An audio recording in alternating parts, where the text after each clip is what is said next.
kan jou Bybel geoopmaak by Matteus 22, asseblief.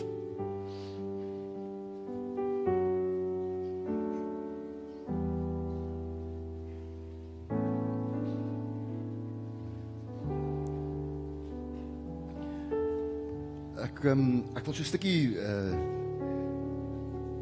dalk so 'n stukkie van 'n persoonlike ding wat met ons gebeur op die oomblik deel. My seun boer nou vir so 10 maande in Amerika. En Kylen is baie lief vir die Here. My seun het obviously groot geword in 'n pastorie, maar ek het my kinders gelos dat hulle moet hulle draaie stap. As daar nou mense is wat 'n onregverdige deel in die lewe kry, dan sit dokters se kinders, onderwysers se kinders en predikante se kinders. Want almal meer die kinders teen wat die ouers doen, nê. So ek het my kinders vir 'n draai laat stap en ek het baie keer, as ek hulle by die skool aflaai, dan sê ek vir my kinders, hoor jy, wees net so 'n bietjie stout vandag, jy weet. En ek het later jare het ek nou al gevoel ek my eie stert in die brandskop oor daai uitlating, want my kinders het dit ter harte geneem. Ek was op 'n kol nogal redelik baie bekend by die hoof, by die bestuurskomitee, die dissiplinêre komitee.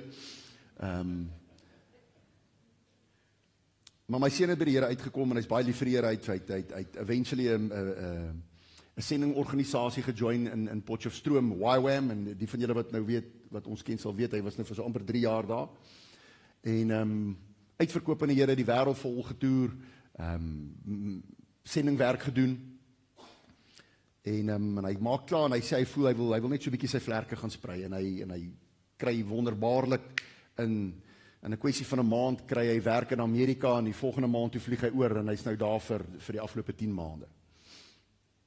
En ons praat met mekaar gereeld. Dankie Here vir tegnologie, né? As ons lekker mekaar in verbinding tree, is maklik, en die verlange raak nie so groot nie. Maar hy bel my so, dis so 2 weke terug.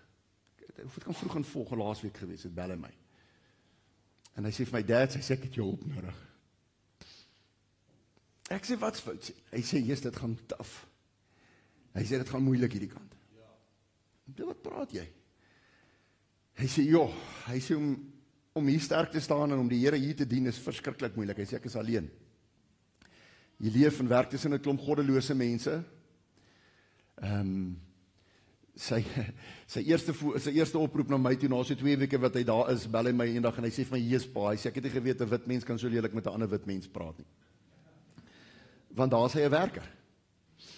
Hierso is hulle bietjie bederf, hulle het bietjie soft life hierso. Daar vind hulle uit, jy werk vir jou geld, my maat, en daai ons wil geld maak. Hy voel nie vreeslik, hy voel nie vir jou gevoelens nie. Hy sê, maar dit gaan taaf. Hy sê, die goeders wat hulle aan blootgestel is, die goed wat gebeur, hy sê, die versoekings is oorweldigend. Hy sê vir my, hy weet nie meer wat om te doen nie. En toe dit vir my sê, toe besef ek, soveel van die mense met wie ek werk hier, sit met dieselfde probleem. Daar is soveel van God se kinders wat hier sukkel om dit te maak. My seun het dit 'n bietjie erger, want hy het nie 'n ondersteuningsnetwerk daar nie. Hy sê vir my, Dad, wat moet ek doen? Wat moet ek maak? En dis gewoonlik ons eerste vraag wanneer dit moeilik gaan, en wanneer ons alleen voel, en wanneer ons ver van die Here af voel, of ons het hom teleurgestel, of ons het in sonde geval, of is ons eerste vraag altyd, wat moet ek doen? En ek wil vanoggend met jou praat oor, wat is die mees belangrikste ding wat jy kan doen? Ek het laasweek so 'n bietjie aan dit geraak. Maar ek wil vir jou die ding, toe die Sadduseërs en die Fariseërs na Jesus toe kom, en onthou, hulle was altyd besig om hom in 'n hoek te probeer druk. Hulle het hom altyd probeer uitvang, want hulle kon nie hulle vinger op hom sit nie. Hulle kon nie lekker uitmaak wie is hy en wat is sy motief hier tussen ons nie. Almal het gesit en wag vir die Messias, maar die prentjie wat hy geleef het van wat die Messias is, was anders as die prentjie wat hulle verwagting was van wat die Messias moet wees. Maak dit sin, nee? Hulle het hierdie Delarey sal jy die boere kom lei figuur in hulle koppe gehad. Dis letterlik waarvoor hulle gesit en wag het. Hulle het gewag vir hierdie sterk leier wat 'n revolusie gaan veroorsaak, wat die Romeine gaan oorgooi en hulle weer herstel as God se volk. En Jesus daag op en hy's alles anders as wat hulle gedink het hy moet wees. So nou gooi hulle elke nou en dan vra na hom toe om die waters te toets. Wie is hy, wat is hy? En hulle kom by hom op hierdie kol en julle kan saam met my lees hier van vers 34 af.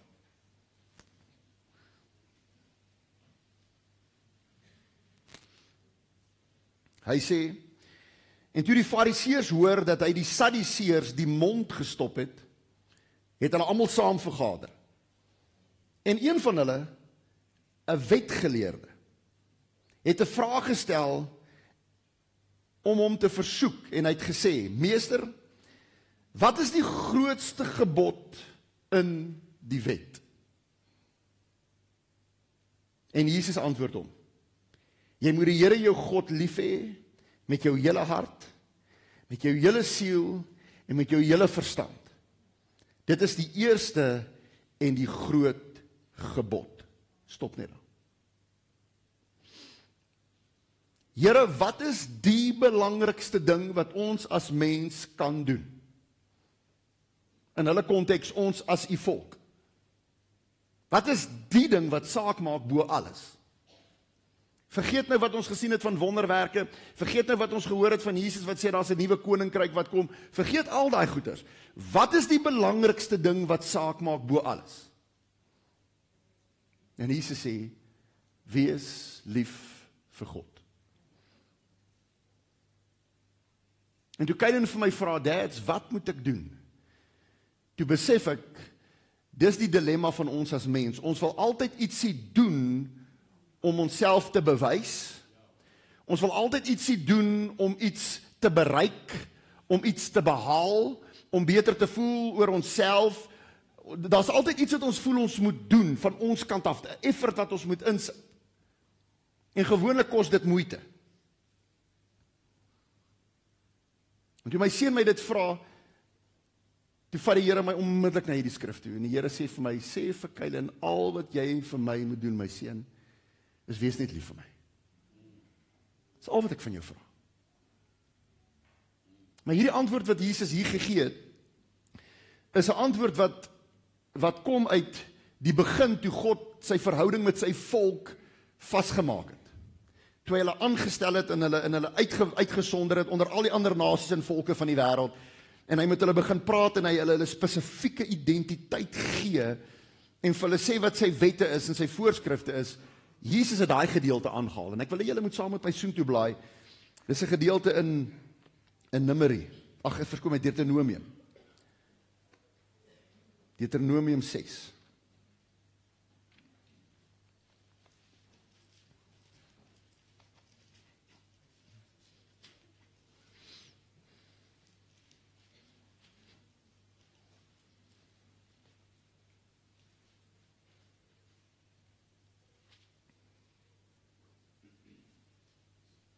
Hier so van vers 4 af.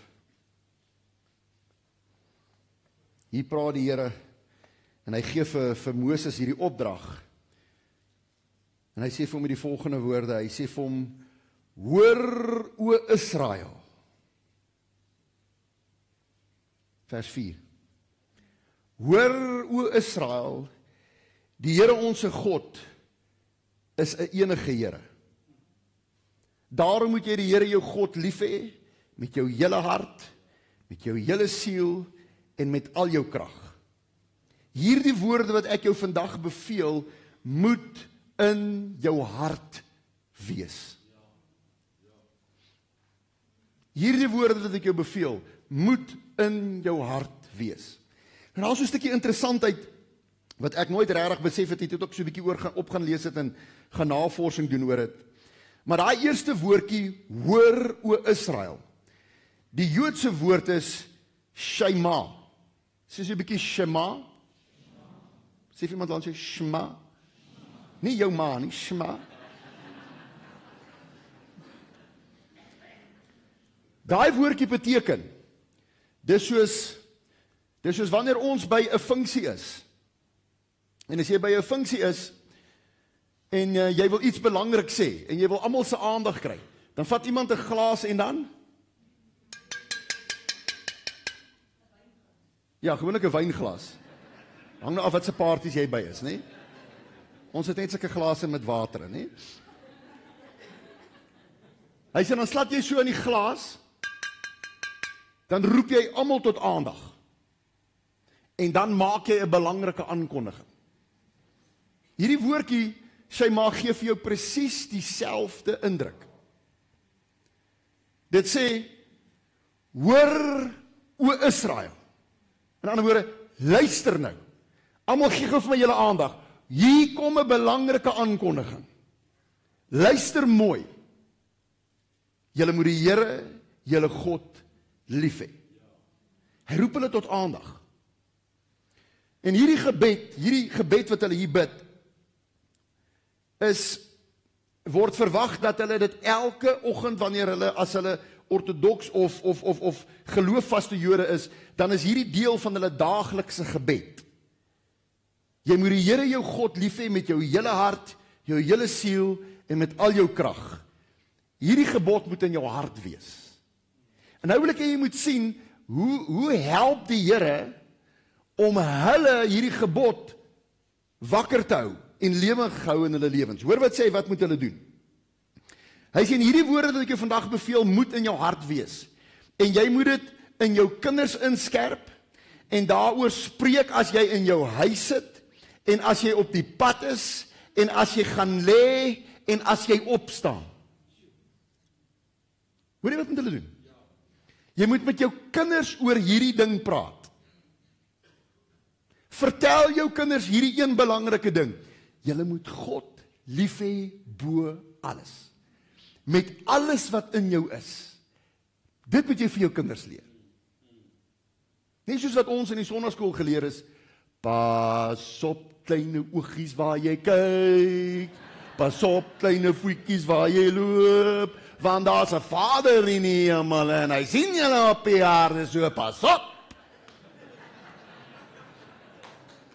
Dankie. My series is na die tyd te koop by Raas, special R10 vandag. Jy sien, ons indrukke van God is pas op. Pas op. Moet hom tog net nie teleurstel nie.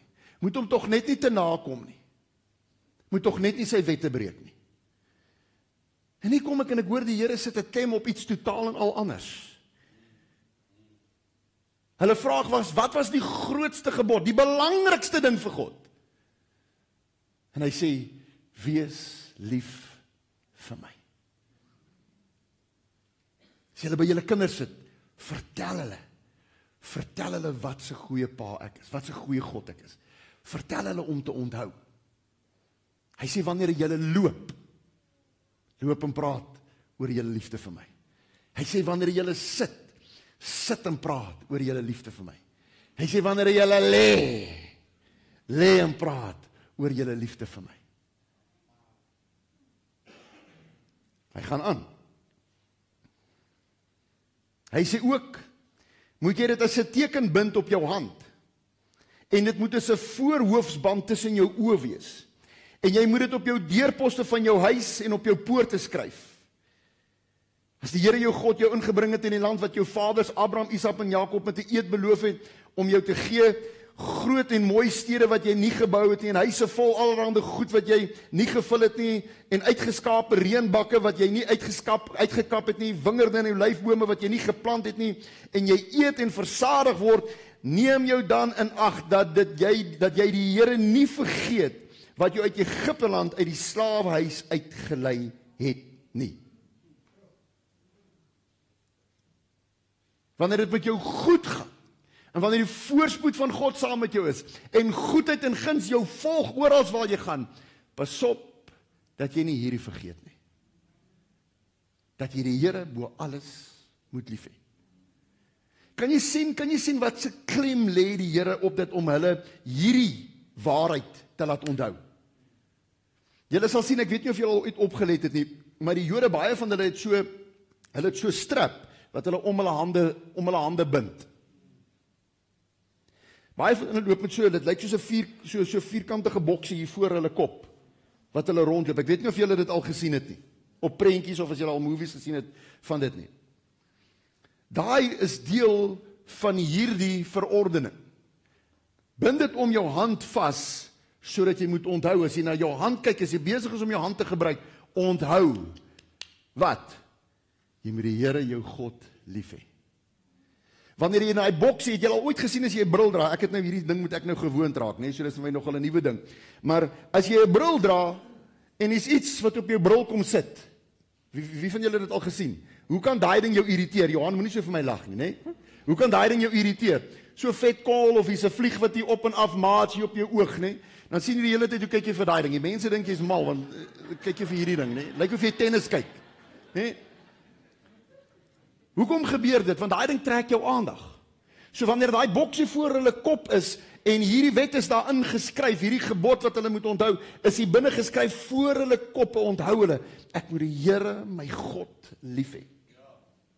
As jy ooit by die Jode kom, sal jy sien, die ouens wat tradisioneel en ortodoks is, ek dink baie sekulêre ouens sê dit ook, dan is daar so gebed wat hulle by hulle deurkusyn vasplak. Ek weet of julle dit al gesien het nie. Hulle die gewoonte is, hulle daar verbyloop, uitloop in die middag, dan tap hulle hom in die oggend, dan tap hulle daai gebed so.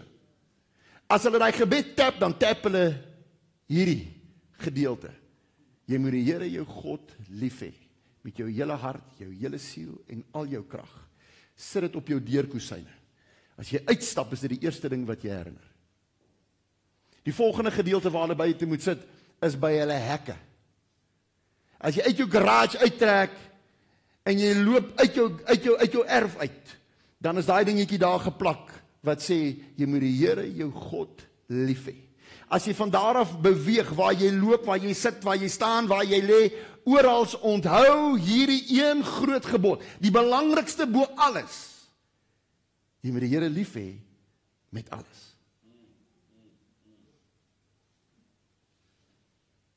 As hy sê ek moet hom lief hê met my hele hart, dan beteken dit daai deel van my menswees waar aanbidding vandaan kom.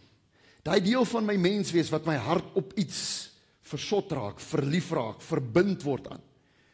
Jesus maak hierdie stelling wanneer hy oor ons harte praat en hy sê, daar waar jou skat is, daar sal jou hart wees. Dis die ding, die deel van jou menswees wat iets aanbid, wat aan iets vastklou. Hy sê, maar die hele deel van daai menswees van jou, moet jy hom lief hê. Hy sê, jy moet die Here jou God lief hê met jou hele verstand. Jou hele verstand beteken met al jou emosies wat jy het.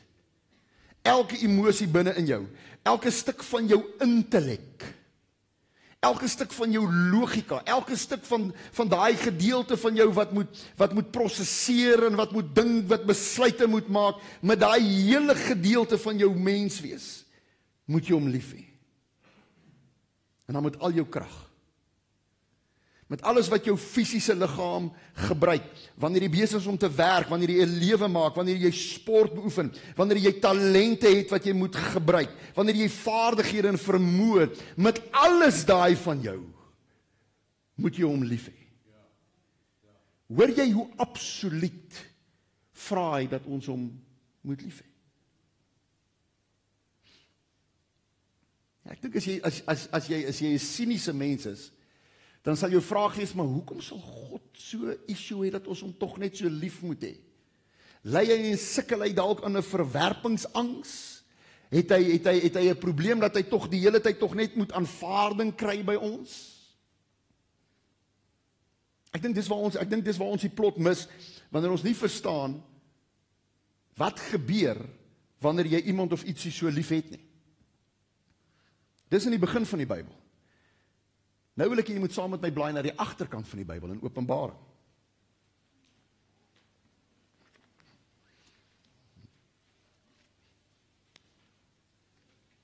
Die van julle wat nie weet nie, dis die heel laaste boek agter in jou Bybel. Net so voor al die krediete, daar wil hy vir almal dankie sê wat bydra gemaak het in die Bybel. En ek weet julle almal ken hierdie gedeelte, ken julle baie goed. Toe God in die begin daar in Deuteronomium gepraat het, het hy met sy volk gepraat, met sy mense, sy uitverkore mense. Hier in Openbaring aan die einde praat hy met sy kerk, sy liggaam, sy bruid. Daai was sy eerste woorde, hierdie sy laaste woorde. En hoor wat sy stelling maak hy hierso. Julle kan saam met my lees van vers 1 af in Openbaring 2. Hy sê, skryf aan die engel van die gemeente in Efese, dit sê hy wat die 7 sterre in sy regterhand hou, wat wandel tussen die 7 goue kandelaar. Ek ken jou werke en jou arbeid en jou lydsaamheid. En dat jy slegte mense nie kan verdra nie. En dat jy op die proef gestel het, die wat sê dat hulle apostels is en nie is nie, en hulle as leenaars bevind het. En dat jy verdra het en lydsaamheid besit, en terwille van my naam gearbeid en nie moeg geword het nie. Maar ek het hierdie een ding teen jou, dat jy jou eerste liefde verlaat het. Stop net gou daar. My seun se vraag aan my is, dads, wat moet ek doen? Wat moet ek maak? Hier lees jy in die eerste gedeelte, wat dit presies is wat die gemeente in Efese gedoen het. Hulle het al die regte goed gedoen. Hulle het great goed gedoen, hulle het wonderlike dinge gedoen. Ek meen ouens, wat 'n CV is dit nie vir jou as 'n kind van die Here nie? Hy sê, ek ken jou werk en ek ken jou arbeid. Dat jy suffer, jy sukkel, jy verdra lydsaamheid. Dat jy slegte mense nie kan verdra nie. Dat jy op die proef gestel het, die wat sê hulle is apostels en dit is nie, dat julle as leenaars bevind het. In ander woorde, valse profete hier onder julle het julle uitgesnyf.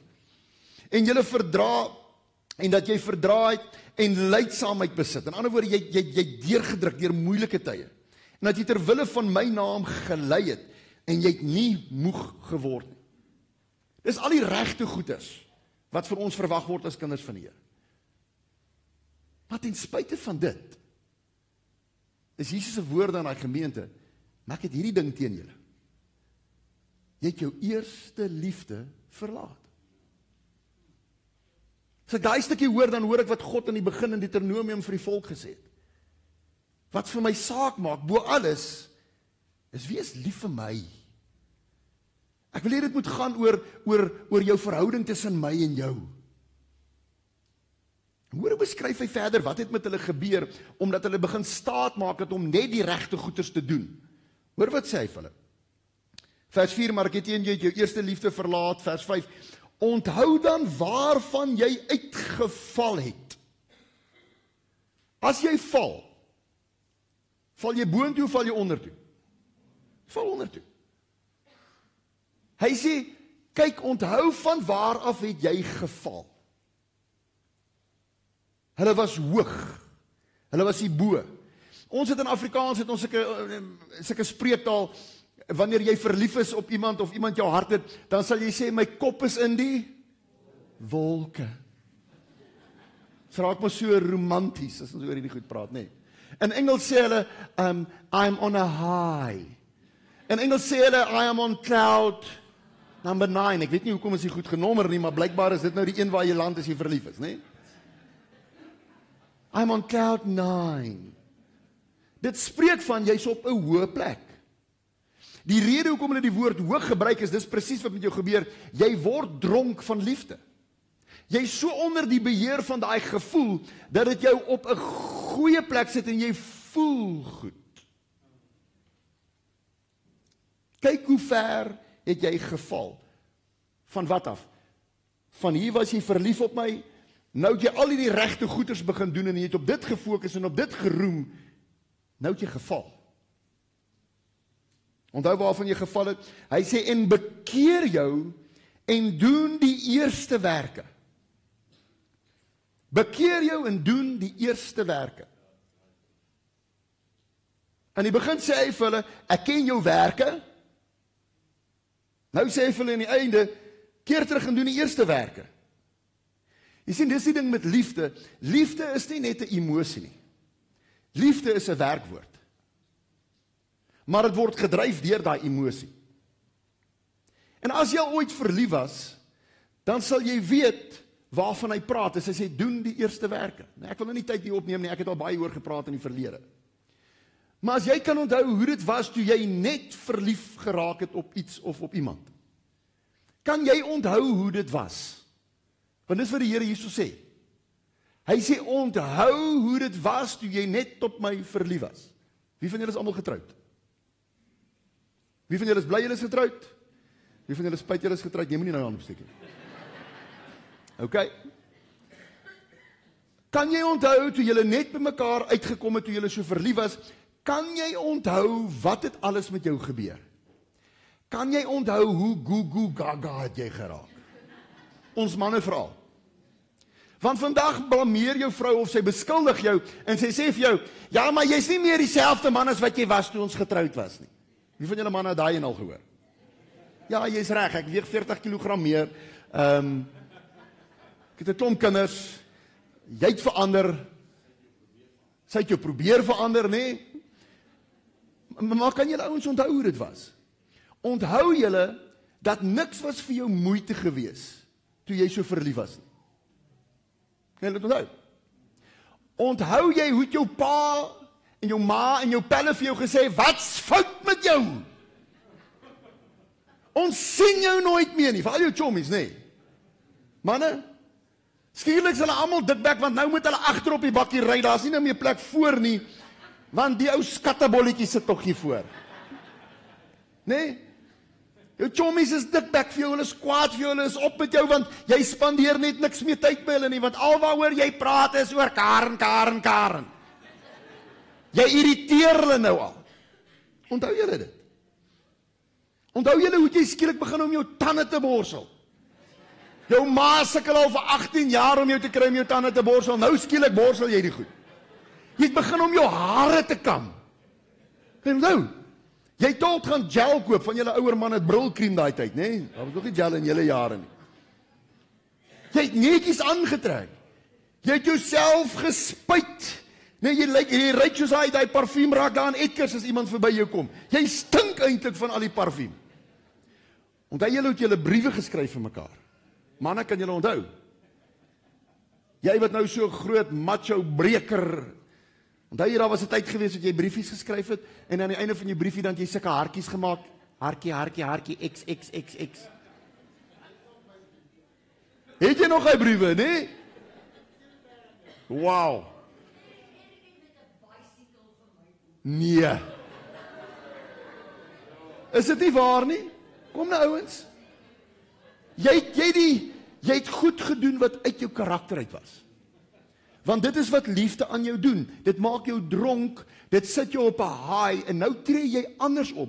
Maar die amazing ding is dit bring absoluut net die beste uit na vore. Dit bring net die beste uit na vore. Dis hoekom toe jy by Karentjie kom en jy met haar wil trou nie van sê, hoorie my bok, ek like jou kwaai. Ek wil my hele lewe saam met jou deurbring. Ek wil vir jou sorg, ek wil na jou kyk. Sal jy met my trou? Dis hoekom sy ja gesê het. Want op daai stadium het sy absoluut die beste weergawe van wie jy moontlik kon wees, het sy ervaar en beleef.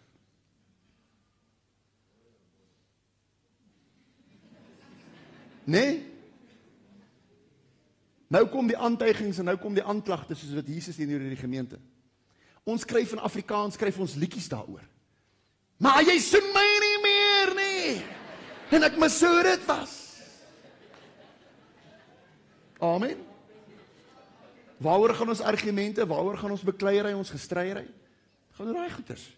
Die gemis van dit wat daar was op 'n tyd. Want dit was die absolute beste gewees.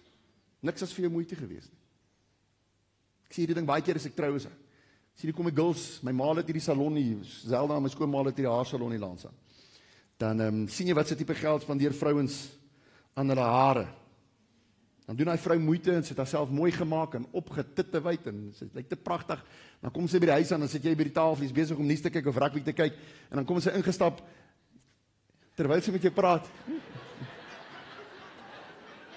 Dit lyk of die girl een of ander senuweeprobleem opgedoen het, nee.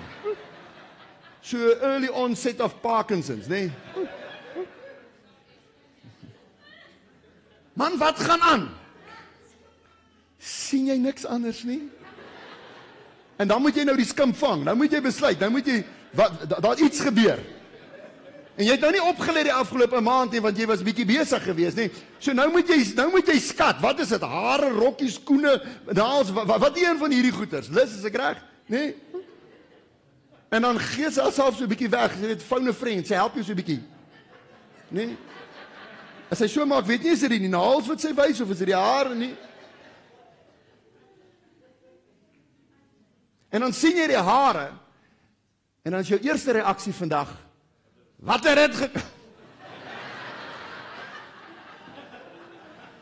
Jesus man, ek is so bly ek is nie alleen in daai een. Sjoe. Toe ons verlief was en net by mekaar uitgekom het jy elke liewe ding dadelik raak gesien. Sy by ingestap het, wat het jy met jou haar gedoen? Och, daai voetjies lyk so pragtig. My bok was die mooiste rokkie wat jy aan het. Ek kry hoendervleis, ek moet ophou. Sjoe. Ek gaan hierdie preek nou klaar maak, sien het.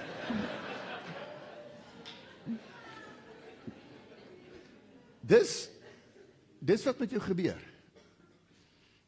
En dis wat die Here Jesus hiervan praat, as hy met sy kerk praat. Hy sê, vir al die regte goed wat julle doen, dis great. But that doesn't touch my heart. Wat vir my saak maak, is dat jy weer so op my verlief was, soos wat jy op 'n tyd was. Dis die grootste gebod, wees vir my lief. En dan sê hy vir jou, gaan kyk, gaan onthou, hoe was jou eerste werke gewees? En dis hier waar ons onsself nou eerlik moet wees. Die van julle wat tot bekering gekom het, die van julle wat gered is deur Jesus, kan jy nog onthou hoe dit was, toe jy net by Jesus uitgekom het? Ek kan goed onthou, ek kon nie ophou praat oor hom nie. Ek was so oorweldig gewees oor wat hy vir my gedoen het, dat hy my kom red het. Ons het nou die aand gesels en my sussie haak af en sy sê 'n ding, ek het dit al vergeet. Maar sy sê 'n ding, ons het eendag blykbaar toe ek nog ek het toe al gewerk, maar nou is ek by die huis en ek gaan lê blykbaar by haar my ma in die kamer, ons sit en gesels oor iets. En sy begin van sê, Dion, jy moet by die Here uitkom. Jy's op pad hel toe. Jy moet by Jesus uitkom, jy's op pad hel toe. Toe het sy by 'n kuierplek nou gesien hoe dors ons nou eendag blykbaar was en hoe ons die wêreld wou red van drank. Ons wou alles self uitsyp, maar ons het gesukkel om haar reg te kry. Ek was so oorweldig gewees oor wat Jesus vir my kom doen het, oor hoe hy my kom red het en hoe hy my lewe kom verander het, dat ek kon nie ophou praat daaroor nie. Ek kon nie stil bly nie. Net soos ek nie kon stil bly oor Karen, ek het almal vertel van Karen, ek wou gehad het almal moet haar ontmoet, ek wou gehad het almal moet hoor hoe amazing is hierdie girl wat my lewe so kom rocket. Ek kon so nie stil bly oor Jesus nie. Wie van julle kan dit onthou? Onthou julle toe jy daar was? Ek onthou, ek het op 'n tyd, gewoonlik was ek so op die nippertjie by die werk gewees. Ek is so, wat jy half deur die babbelas het jy nog by die werk aangekom, nê? So ek was so hier so 8 uur net na 8 is ek by die werk. Ouens, toe ek by Jesus uitkom, toe sit ek 'n uur voor die tyd, sit ek by die werk in my kar en ek is besig om Bybel te lees. Ek het nie regtig verstaan wat daar was nie, maar ek het hierdie honger en hierdie begeerte gehad. Ek wou net in God se woord kom. Ek wou net lees, ek wou soveel inligting van hom kry as wat ek moontlik kon. En niemand het vir my gesê om dit te doen nie. Ek is nie geleer om dit te doen nie. Hulle het ons in die kerk dit forceer om te doen, but it didn't stick. Nou omdat ek so verlief was op hom, nou kan ek myself nie help nie. Ek wil, is al wat ek wil doen. Onthou julle dit? Onthou jy jou eerste werke? Is nie vir jou moeite gewees om tyd te spandeer by die Here nie? Is nie vir jou moeite gewees, soos wat ons vanoggend te kere gegaan het, as ons om geloof en prys het? Was nie vir jou moeite nie, jy het vir geleenthede gesoek vir dit. Ouens, ek het groot geword met heavy metal, hard rock, AC/DC, Uriah Heep, ek weet of julle ouens hy goeders ken nie, Black Sabbath. Ek meen, my ma het by die huis gekom, waar sit my ma? Dan my ma op my bek, dan sê vir my so 'n boekie gekoop van oom Rodney Seal, die gevare van rockmusiek. Voel ek wil die stype kry, want gaan sy nou weer vir my vertel, al my musiek is verkeerd, jy weet? Maar ek luister nie na die woorde nie, man. Ek luister net na die beat. Maar jou gedrag het presies gewys wat jy na geluister het, in 'n geval. Kon nie ophou om te sing oor sy grootheid, oor sy goedheid nie. Ek wou gehad het ander mense moet ervaar en mense moet beleef wat hy in my lewe gedoen het, wat ek gehad het moes in hulle lewens gebeur. Ek het vir enige en elke ding gepreek. As 'n boom lank genoeg stil gestaan het, het ek hom na die Here toe gelei. Kon nie anders nie. En toe ek die kerk in my hande, kry my in die hande. Ek begin teologie swat. En ek begin om al die regte goeders te doen wat die kerk van my verwag. Wat menslike standaarde van my verwag. En ek kom in lyn met dit. En in dit begin dit my liefde vir Christus versmoor. En voor ek myself kry, dra ek my dood aan die las van al hierdie moeds en moenies.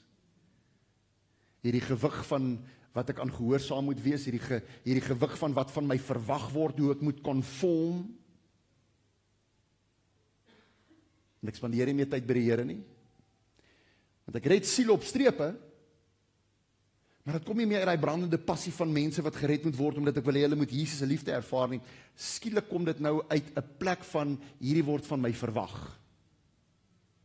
En omdat ek goed is in dit, begin daar resultate kom. En nou skielik begin die performance my dryf om hierdie ding meer en meer en meer te doen. So ek het die regte goed gedoen, maar my liefde vir Christus was.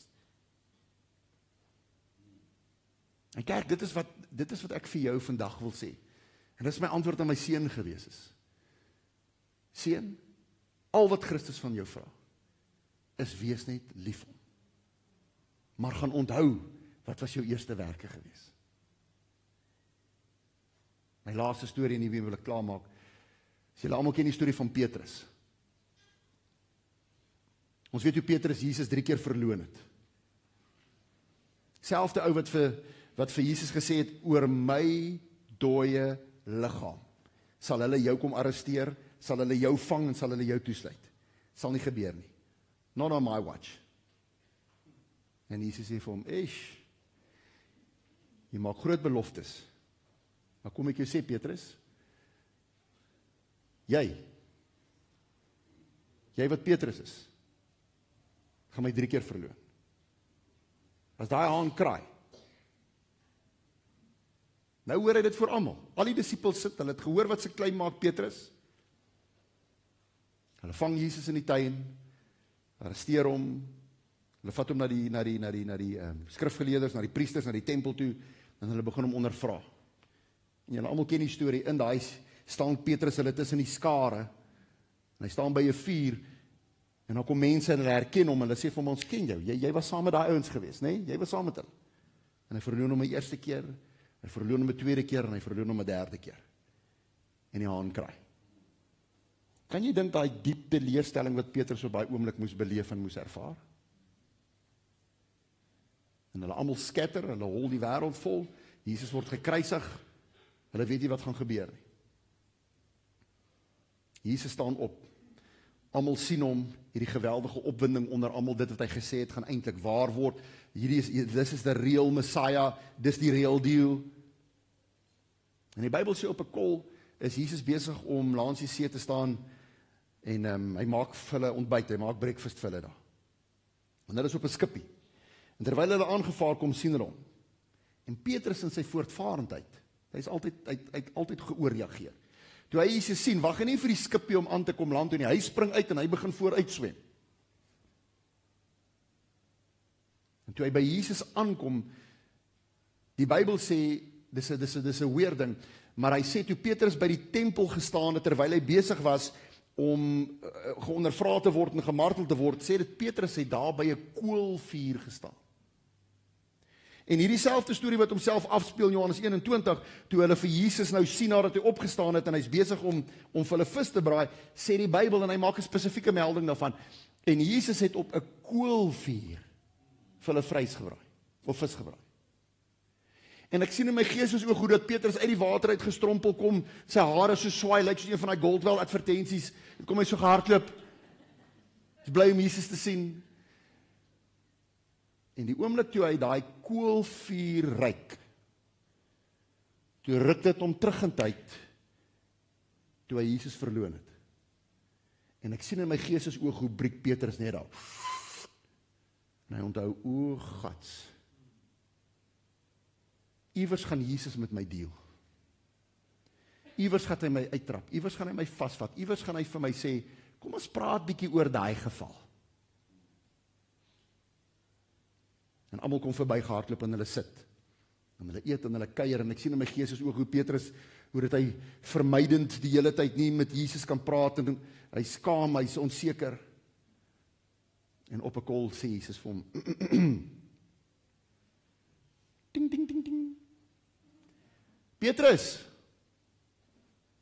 En ek sien hoe sak sy moed in sy skoene, want hy weet hier kom het. Hy weet hier kom het, hier kom sy uittrap, hier kom sy sleg sê, hier kom sy raas, hier kom sy straf. Want hy het Jesus toe om die nodigste gehad het, het hy hom verloon daar. En Jesus vra hom hierdie een ding. Hy sê, Petrus, het jy my lief meer as almal? Nou moet jy dink, hoe antwoord jy? It's a loaded question. Sê jy ja, dan draai hy dalk om en hy sê vir jou, is dit? Nee? En Petrus antwoord hom net, hy sê ja, Here. Jesus vra hom 'n tweede keer. Hy sê, Petrus, het jy my lief? Hy sê ja, Here. Hy vra hom 'n derde keer. Hy sê, Petrus, het jy my waarlik lief? En Petrus sê vir hom, hy sê, Here, U weet alles. En hy antwoord van Petrus, sê, Here, U weet in my moeilikste tye, toe die druk groot was, al hierdie oë is op my, dis hierdie geweldige, gelaaide atmosfeer. Here, ek het U lief, maar die oomblik was te groot. Ek het so berou, ek het so jammer, ek het gaan skaam kry, ek het gaan wegkruip na dit. Maar U weet, dat ek het U lief. En die Here Jesus herstel vir Petrus. En hy gebruik hierdie selfde ou wat hom verloon het, toe hy hom die nodigste gehad het, sy rug op hom gedraai het. Hierdie selfde ou gebruik Jesus om die eerste preek te preek wat 3000 mense tot bekering laat kom. Dis hoe die Here hom herstel, want hy wou net by hom gehoor het, Petrus, het jy my lief? Hy het hom nie verneder nie, hy het hom nie uitgetrap nie, hy het hom nie sleg gesê nie, hy het hom nie miserable laat voel, soos 'n loser of soos 'n verraaier laat voel nie. Al wat hy gesê het is, Petrus, ek wil hê jy moet weet, dat ek weet jy het my lief. And that's all that matters. En ek wil vanoggend vir jou sê, kerk, dis al wat vir hom saak maak, is dat jy vir hom moet lief wees. Wees net lief vir hom. Want as jy vir hom lief is, dan gaan dit die beste van jou na vore bring. As jy vir hom lief is, gaan dit nie veel moeite wees om te luister na dit wat hy vir jou vra om te doen nie. Dit gaan uit jou uitvloei, jy gaan dit wil doen, want dit is wat hy liefde aan jou doen. Keer terug na jou hoë plek, kyk hoe ver het jy geval, maar ek soek jou weer terug hierso. En waar begin ons? Dit begin net om weer vir hom te vertel hoe lief jy hom het. Dit begin net om op te hou om jouself te diskwalifiseer. Hou op om jouself te slaan. Hou op om vir jouself te voel soos wat 'n Petrus dalk sou gevoel het, maar Here, ek verloon jou elke dag deur my gedrag en deur my woorde en hoe ek optree. Al wat ek vanoggend moet hoor is hoe dat U vir my sê, Here, ek weet dat U weet dat ek het U lief. En ek wil dit vanoggend net kom besing. Ek wil net weer terugkom na daai eerste werke toe. Amen. En as dit jy is en jy sê, Here, ek wil net weer terugkeer na my eerste werke. Daai eerste ding wat ek gedoen het toe ek U lief gehad het. En dit is om tyd te spandeer, is om by U te wil wees, en U naam te wil besing, en net dankbaar te wees vir hoe U my gered het, want ons het hom lief, omdat hy ons eerste lief gehad het. Hierdie liefde vir my is net 'n reaksie op sy liefde vir my.